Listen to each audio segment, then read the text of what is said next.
iti damag negosyo.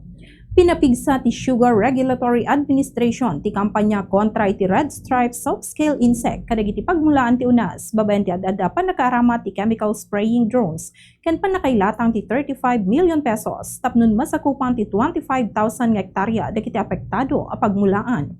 Segun ti SRA 93,898 nga hektarya iti pagmulaan ti unas tinapektaran ti nasaw nga insekto ng Runa G. Negros Island ken Western Visayas.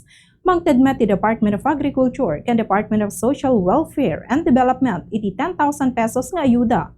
Iti kada apektado a manalon idinto a plano da mayad-ado iti masakupan ti subsidy aging iti 20,000 a benepisyaryo.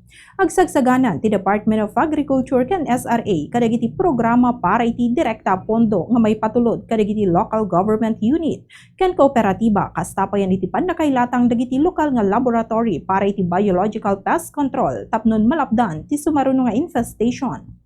Ti sukat ti piso kadagiti foreign currencies may basar ti closing transactions ti Bangko Sentral ng Pilipinas ken Bankers Association of the Philippines itang malem. US dollar 61 pesos and 56 centavos. Singapore dollar 47 pesos and 71 centavos. Hong Kong dollar 7 pesos and 84 centavos.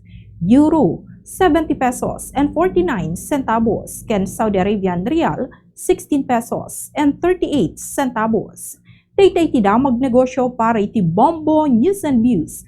Daytoy ni Bombo Juna Arizabal Alcartado and this is Bombo Radio Philippines, the #1 radio network in the country, your trusted source of news and information. Basta Radio Bombo.